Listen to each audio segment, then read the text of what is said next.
ஓம் சாந்தி. அவ்யக்த முரளி 9/3/1982. அவ்யக்த பாப்தாதா, மதுபன்.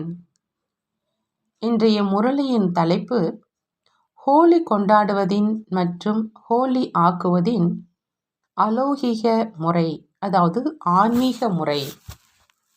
இன்று மிக உயர்ந்த தந்தை தன்னுடைய புனித அன்னப்பறவைகளை சந்திப்பதற்காக வந்திருக்கிறாங்க. ஒவ்வொரு புனித அன்னப்பறவையினுடைய புத்தியிலும் எப்பொழுதும் ஞானத்தின் முத்து, மாணிக்கம், ரத்தினம் நிரம்பி இருக்குது.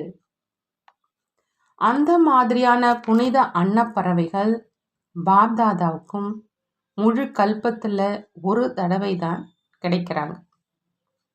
அந்த மாதிரி விசேஷ புனித அன்னப்பறவைகளோடு முழு சங்கம யுகத்தில் பாப்தாதா ஹோலி கொண்டாடி கொண்டே இருக்கிறாங்க.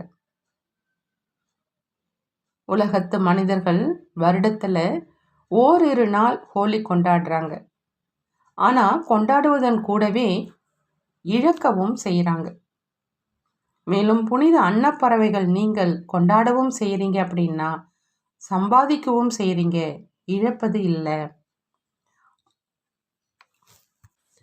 அனைத்து குழந்தைகளும் தூர இடங்கள்ல அமர்ந்திருந்தாலும் பாப்தாதாவோடு ஹோலி கொண்டாடிட்டு இருக்கிறாங்க. பாப்தாதாவிடம் பாரத மற்றும் வெளிநாட்டு குழந்தைகளின் உயர்ந்த அன்பினுடைய எண்ணம் வந்து சேர்ந்து கொண்டு இருக்குது. அனைத்து குழந்தைகளினுடைய கண்கள் மற்றும் நெற்றியின் மூலமா அன்பினுடைய நீர் மிக அன்பு நிறைந்த நறுமணம் நிறைந்து பீச்சாங்குழல் மூலம் பீச்சு அடிக்கப்பட்டு வந்துட்டு இருக்குது.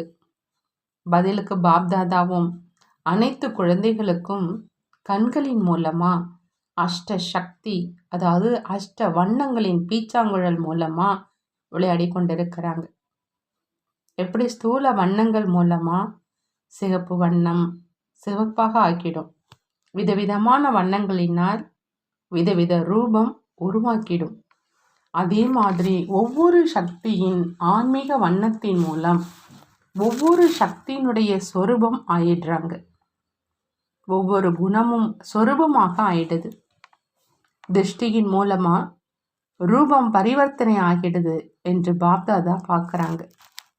அந்த மாதிரி ஆன்மீக ஹோலி கொண்டாடுவதற்காக வந்திருக்கீங்கள் தான் இல்லையா அப்படின்னு பாபா கேட்குறாங்க. பாப்தாதா மலர்களினுடைய மழை பொழிந்து ஹோலி கொண்டாடுவதற்கு பதிலாக ஒவ்வொரு குழந்தையையும் நிரந்தரமா அன்பு மூலமா ஆன்மீக ரோஜா மலர் ஆக்கி விடுறார். அவர்களே மலராகிறாங்க. அந்த மாதிரி ஹோலியை தந்தை மற்றும் குழந்தைகளை தவிர வேறு யாரும் கொண்டாட முடியாது. ஜென்மம் எடுத்த உடனேயே தந்தை ஹோலி கொண்டாடி ஹோலி ஆக்கிவிட்டார், அதாவது தூய்மையாக ஆக்கிவிட்டார். அப்படி அவங்க கொண்டாடுறவங்க. மேலும் நீங்களோ நிரந்தரமாக ஹோலி, அதாவது தூய்மை ஆகிறவங்க. எப்பொழுதும் ஒவ்வொரு குணத்தினுடைய வண்ணம், ஒவ்வொரு சக்தியினுடைய வண்ணம், அன்பின் வண்ணம் பூசப்பட்டு தான் இருக்குது. நீங்கள் அந்த மாதிரியான புனித அன்னப்பறவை தான் இல்லையா? திலகம் இடுவதற்கும் அவசியம் இல்லை. நீங்கள் நிரந்தரமா திலகம் இடப்பட்டவங்க தான். அழியாத திலகம் இடப்பட்டே தான் இருக்குது இல்லையா? அதை அழித்தாலும் கூட அழிக்க முடியாது. அற்ப காலத்துக்கு பதிலா சதா காலமும் கொண்டாடி கொண்டே இருக்கீங்க. மேலும் மற்றவர்களையும் ஆக்கி கொண்டிருக்கீங்க.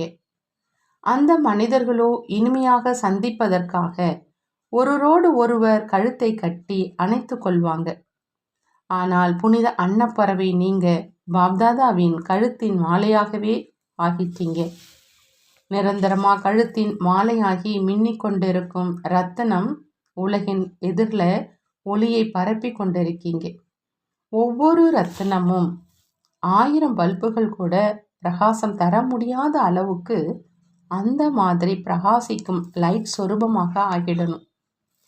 அந்த மாதிரி பிரகாசித்து கொண்டிருக்கும் ரத்தனம் நீங்கள்.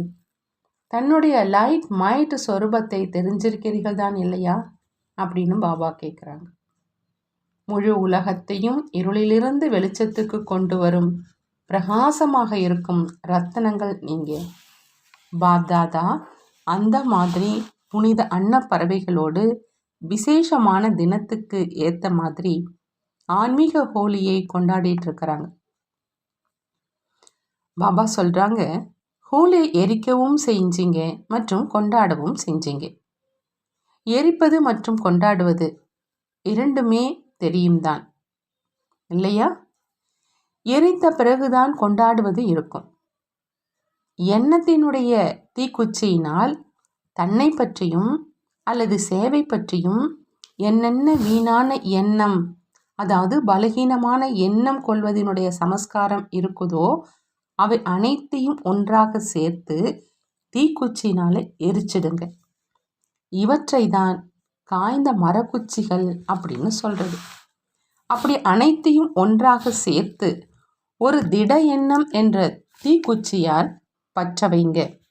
ஆக எரிப்பதும் ஆகிட்டது. எரிப்பதுதான் கொண்டாடுவது மற்றும் ஆகுவது. தீக்குச்சியால் பற்ற வைக்க தெரியும் தான் இல்லையா? அப்படி எரியுங்க மற்றும் கொண்டாடுங்க. அப்படின்னா தன்னை நிரந்தரமான ஹோலி, அதாவது தூய்மையாக்குங்க அப்படின்னு பாபா சொல்றாங்க. தீக்குச்சியால் பற்ற வைக்கிறீங்க, ஆனால் அது எரிவதே இல்லை என்று அப்படி இருக்கக்கூடாது. தீக்குச்சி கூட தீப்பெட்டியினுடைய சம்பந்தம் இன்றி எரியாது. அப்படி தந்தையுடன் தொடர்பு சம்பந்தம் இருந்தால் பயிற்சி என்ற தீக்குச்சியில் மருந்து சரியாக இருக்குது என்றால்தான் ஒரு நொடியில எண்ணத்தை வச்சிங்க, மேலும் ஆனீங்க. அப்படி அனைத்து சாதனமும் சரியாக வேண்டும். சம்பந்தமும் வேணும், பயிற்சியும் வேணும். சம்பந்தம் இருக்கு ஆனா பயிற்சி குறைவாக இருக்குது அப்படின்னா கடும் உழைப்புக்கு அப்புறம்தான் வெற்றி கிடைக்கும். ஒரு நொடியில எண்ணத்தினுடைய சொரூபம் ஆக முடியாது. அடிக்கடி எண்ணத்தை வைத்து வைத்து கடுமையான உழைப்பிற்கு பிறகு வெற்றி கிடைக்கும். உங்கள் அனைவனுடைய கடின உழைப்பு, அதாவது பக்தியினுடைய காலம் முடிவடைஞ்சிருச்சு இல்லையா? பக்தியினுடைய அர்த்தமே கடின உழைப்பு. பக்தியினுடைய காலம் முடிவடைந்தது அப்படின்னா கடின உழைப்பு முடிவடைஞ்சிருச்சு. இப்போ பக்தியினுடைய பலனை பெறுவதற்கான நேரம்.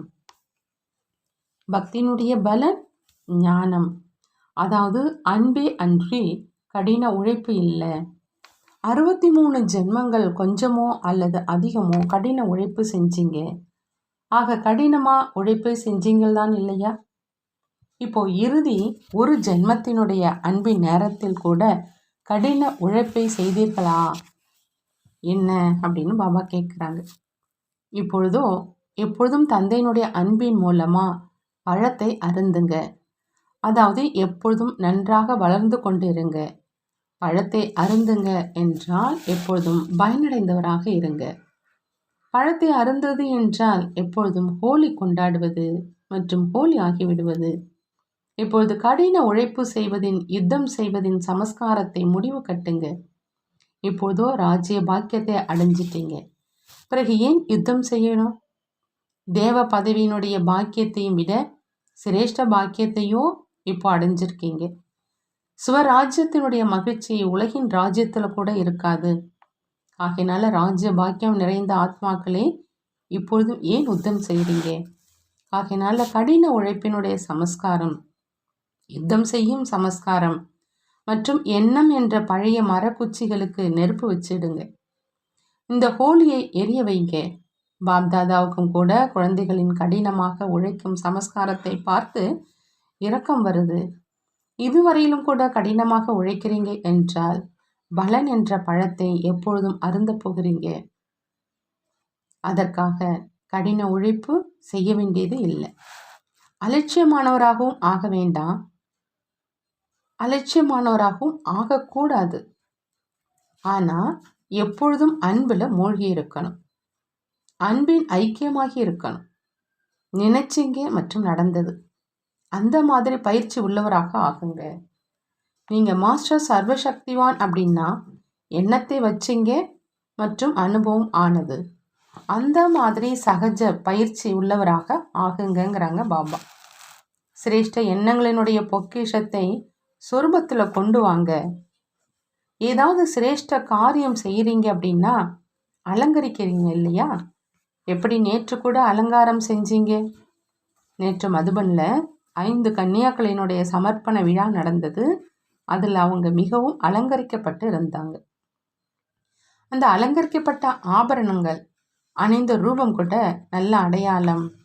அப்படி நீங்கள் எப்பொழுதும் சுப காரியத்தில் ஈடுபட்டிருக்கீங்க அப்படின்னா எப்பொழுதும் குணங்களின் நகைகளால் அலங்கரிக்கப்பட்டு இருங்க. புத்தி என்ற இரும்பு பெட்டியில் பூட்டி மட்டும் வைக்காதீங்க அப்படிங்கிறாங்க பாபா.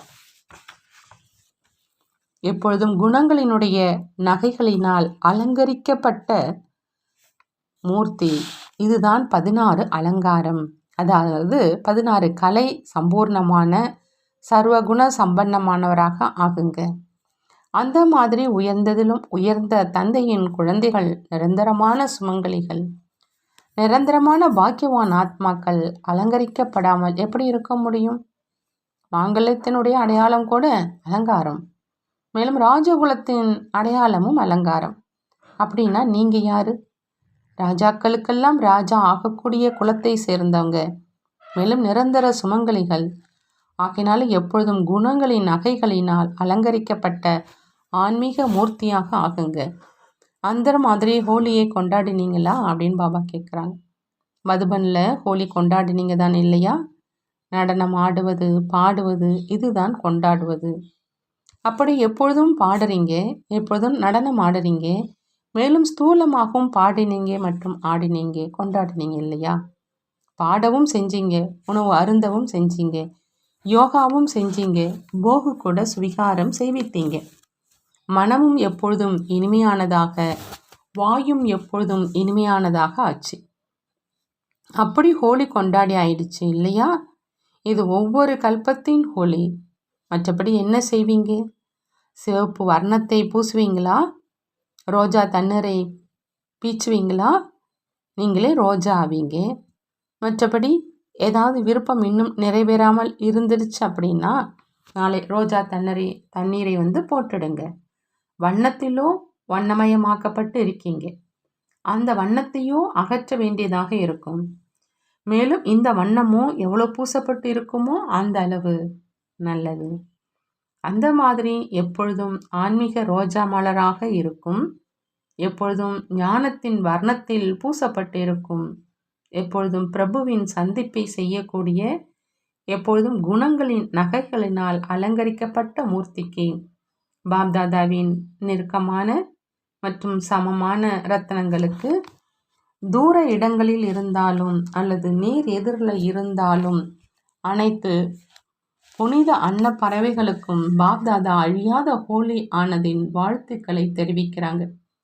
கூடவே அன்பில் ஐக்கியமாகி இருக்கும் அனைத்து ஆத்மாக்களுக்கு, மேலும் மிக உயர்ந்த ஆத்மாக்களுக்கு அவர்களின் அன்புக்கு ஒரு பிரதிபலனாக அன்பு நினைவுகளை கொடுப்பதுடன் நமஸ்காரம் செய்கிறாங்க.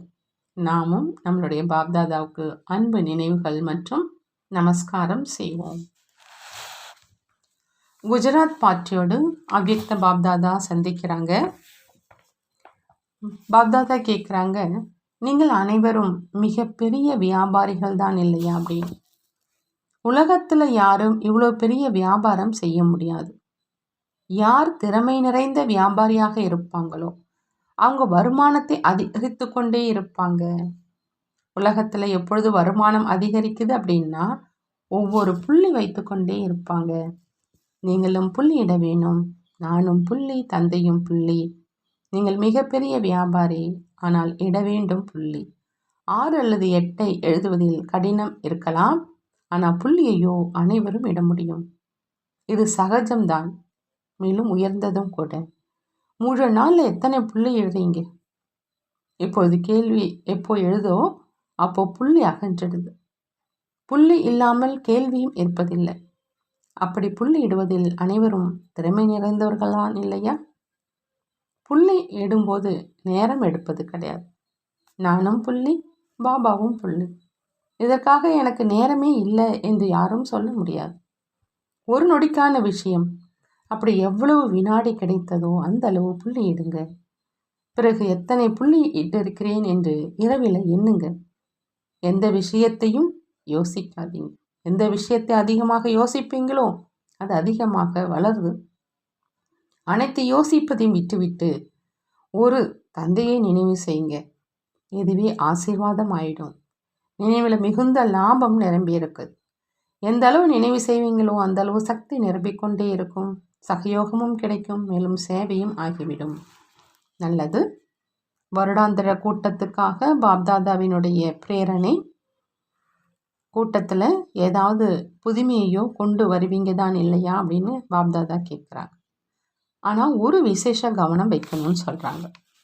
இப்போ இதை பற்றி பாப்தாதா ஏற்கனவே சமீட்சையும் கொடுத்துருக்குறாங்க. ஒவ்வொரு மண்டலமும் தன்னுடைய சேவையில் சகயோகி தொடர்பில் இருக்கக்கூடியவங்க யார் சேவைக்கு பொறுப்பாளராக ஆகுபவர்களோ அந்த மாதிரியானவர்களின் மலர்ச்செண்டை தயார் செஞ்சு மதுபனுக்கு அழைச்சிட்டு வாங்க. எந்த துறையை சேர்ந்தவராக இருந்தாலும் ஆனால் அவ்வப்பொழுது சகயோகி ஆவதற்கு பொறுப்பாக இருப்பவராக அந்த மாதிரி விசேஷ ஆத்மாவாக இருக்கணும். அந்த மாதிரி சேவை செய்விப்பதற்காக பொறுப்பாளர் ஆகியிருக்கும் ஆத்மாக்களை எதிர்கொண்டு வாங்க. பாப்தாதாவினுடைய எதிரில் இல்லை, அவர்களுடைய குரூப்பை உருவாக்கி முதல்ல மதுபனுக்கு அழைச்சிட்டு வாங்க. பிறகு அவர்கள் எந்த அளவு முன்னேறி செல்வாங்களோ அந்த அளவு அருகில் வருவாங்க. ஆகையினால இந்த விஷயத்தின் மேல் விசேஷ கவனம் கொடுத்து நாலாபுறங்களிலும் பாரதம் மற்றும் வெளிநாடு அனைத்து தரப்பில் இருந்தும் குரூப்பை எதிரில் கொண்டு வரணும். அனைவரும் செய்து கொண்டிருப்பீர்கள், ஆனால் எதிரில் வரணும். அந்த குரூப் மூலமாக உங்களுடைய சேவை இன்னும் அதிகமாக அதிகரிக்கும். ஏன்னா கூட்டத்தில் வருவதனால அவங்களுக்கு பலம் கிடைக்கும். குடும்பத்து உறுப்பினராக அனுபவம் செய்து கொண்டே இருப்பாங்க. மேலும் கூடவே மனம் மூலம் செய்யும் சேவையின் மேல் உங்களுக்குள் விசேஷமாக குரூப்பை உருவாக்கி ஒன்று அதை தெளிவுபடுத்துங்கள், மற்றும் இன்னொன்று அந்த குரூப் அவ்வப்பொழுது அவர்களுக்குள் சந்தித்து மனசேவையினுடைய வளர்ச்சிக்கான திட்டத்தை உருவாக்கணும், ரிசல்ட் கொடுக்கணும். ஏன்னா நேரத்துக்கு ஏற்ற மாதிரி, சூழ்நிலைக்கு ஏற்ற மாதிரி இப்பொழுது மனசேவைக்கு மிக மிக அவசியம் இருக்குது. எப்படி நீங்கள் பலவிதமான துறைகளையோ உருவாக்கி இருக்கீங்க, ஆனால் ஒவ்வொரு துறையில் இருந்தும் அந்த மாதிரி சகயோக குரூப் தயாராகணும். நாம் இதுவரை என்னென்ன சேவை செஞ்சுருக்கிறோம், எத்தனை பேர்களை பரிவர்த்தனையில் கொண்டு வந்திருக்கிறோம், ஒவ்வொரு துறையில் இருந்தும் நடைமுறையில் என்ன ரிசல்ட் கிடைத்தது அப்படிங்கிறத அவங்க அரசாங்கத்தின் முன் கொண்டு செல்லணும். அப்போது இவங்க அனைத்து விதமான சேவை செய்கிறவங்க என்று அரசாங்கமும் உங்களை புரிந்து கொள்ளும். இவர்கள் மத சம்பந்தப்பட்ட சேவைகள் மட்டுமின்றி அனைத்து விதமான சேவை செய்கிறவங்க என்று புரிஞ்சுக்கணும். என்னென்ன சேவை செய்கிறீங்களோ அதை அரசாங்கத்துக்கு தெரியப்படுத்துங்க. பிறகு அரசாங்கம் அதன் முடிவை பார்த்து நீங்கள் இந்த காரியத்தில் சகயோகம் செய்பவராக ஆகுங்க அப்படின்னு அவர்களே முன்னுக்கு வந்து வாய்ப்பளிப்பாங்க. இப்போ அரசாங்கத்தின் முன்பு நீங்கள் செய்த சேவையின் நடைமுறை வரைபடம் வரைவில்லை. சேவை அதிகமாக செய்தீங்க, ஆனால் அனைவரினுடைய கண்களும் திறக்கணும். தொலைக்காட்சியில், செய்தித்தாள்களில் பிரம்மகுமாரிகள் அவர்கள் செய்த இந்த சேவைகளின் முடிவுகளை அரசாங்கத்தின் எதிரில் கொண்டு வந்திருக்கிறாங்க அப்படிங்கிற செய்தி வரணும். ஆகையினால நடைமுறை விளைவுகளை, முடிவுகளை எடுத்து காண்பீங்க. இந்த சின்ன சின்ன தடைகள் அனைத்தும் அகன்றிடும். இதுவரையிலும் மக்கள் இது ஒரு மத சார்பான இயக்கம் என்று நினைக்கிறாங்க. சமூக சேவை செய்பவர்களும் தான், கல்வி கற்றுக் கொடுக்கும் இயக்கமும் தான், மேலும் அனைத்து துறையினருக்கும் சேவைக்கு பொறுப்பாளர்களாகவும் இருக்கிறாங்க. முழு உலகத்தில் உள்ள அநேக விதமான துறைகளை சேர்ந்தவர்களையும் பரிவர்த்தனை செய்யக்கூடியவர்கள் தான். எத்தனை நபர்களை குடி பழக்கத்திலிருந்து விடுவித்திருக்கிறாங்க. உடல் ஆரோக்கியத்திற்கான நிகழ்ச்சிகள் செய்கிறீங்க. அப்படி இந்த அனைத்து சேவைகளுடைய ரிசல்ட் அரசாங்கத்தின் எதிரில் எங்கே வந்திருக்குது? ஒரு செய்தியாக நிருபர்கள் செய்தித்தாளில் அச்சடிப்பாங்க. இதன் மூலம் தெரிய வருவது இல்லை. நடைமுறையில் மேடையில் வருவதற்கான திட்டத்தை உருவாக்குங்க. நிகழ்ச்சிகள் செய்யுங்க. பட விளக்க கண்காட்சிகள் செய்யுங்க. மிக அதிகமாக சேவை செய்யுங்க. ஆனால் செய்த சேவையின் ரிசல்ட் அனைவரின் பார்வையில் வரணும். எந்த அளவு நீங்கள் சேவை செய்கிறீங்களோ, மேலும் எந்த அளவு அதனுடைய ரிசல்ட் கிடைக்குதோ அதனுடைய அனுசாரம் வேறு எந்த இயக்கமும் இந்த அளவு சேவை செய்வது இல்லை. பலவிதமான துறைகளில் பல கிராமங்களில் செலவின்றி உள்ளபூர்வமாக மிக அன்போடு சேவை செய்கிறீங்க. ஆனால் இவை அனைத்தும் வெளியில் தெரியாமல் இருக்குது. புரிந்ததா? அனைத்தையும் தெரிந்தவர்தான் நீங்கள். அதனால்தான் மீட்டிங்கில் வரீங்க. நல்லது. வரதானம்: நான் எனது என்ற அதிகாரத்தை அகற்றி கோபம் மற்றும் அபிமானத்தின் மேல் வெற்றி அடையக்கூடிய கர்ம பந்தனத்திலிருந்து விடுபட்டவர் ஆகுக. கர்ம பந்தனத்திலிருந்து விடுபட்டவராக ஆகணும் அப்படின்னா பாபா சொல்கிறாங்க, நான் எனது அப்படிங்கிற அந்த அதிகாரத்தை அகற்றிட்டு கோபம் மற்றும் அபிமானத்தின் மேல் வெற்றி அடையணும். எப்போ இது ஏன் செஞ்சீங்க, இது என்னுடையது என்று நான் எனது என்ற அதிகாரத்தை வைக்கிறீங்க அப்படின்னா கோபம், அபிமானம் அல்லது பற்றுதல் வருது. ஆனால் இவங்க சேவையில் எனது துணைவர்கள், எனக்கு இவங்க மேல் எந்த அதிகாரமும் கிடையாது என்று இருக்கணும். எப்பொழுது என்னுடையது என்பது இல்லை என்றால் கோபம், பற்றுதலின் கர்ம பந்தனமும் இல்லை. ஆகையினால கர்ம பந்தனங்களில் இருந்து விடுபடுவதற்காக ஒரு தந்தையை தன்னுடைய உலகமாக ஆக்கிக்கிங்க. ஒரு தந்தையை தவிர வேறு யாருமே இல்லை என்று அப்படி ஒரு தந்தையே உலகம் ஆகிவிட்டார் அப்படின்னா எந்த ஈர்ப்புமே இருக்காது. எந்த பலவீனமான சமஸ்காரங்களினுடைய பந்தனமும் இருக்காது. அனைத்து எனது எனது என்பது எனது தந்தையில் அடங்கிடுதுங்கிறாங்க பாபா. ஸ்லோகன்: யார் நேரத்துக்கு ஏற்ற மாதிரி ஒவ்வொரு குணத்தை, ஒவ்வொரு சக்தியை காரியத்தில் ஈடுபடுத்துகிறாங்களோ அவங்க தான் மாஸ்டர் சர்வசக்திவான். மாஸ்டர் சர்வசக்திவான்கிறவங்க நேரத்துக்கு ஏற்ற மாதிரி ஒவ்வொரு குணத்தையும் ஒவ்வொரு சக்தியையும் காரியத்தில் ஈடுபடுத்துவாங்க. நல்லது. ஓம் சாந்தி. நன்றி பாபா. நன்றி.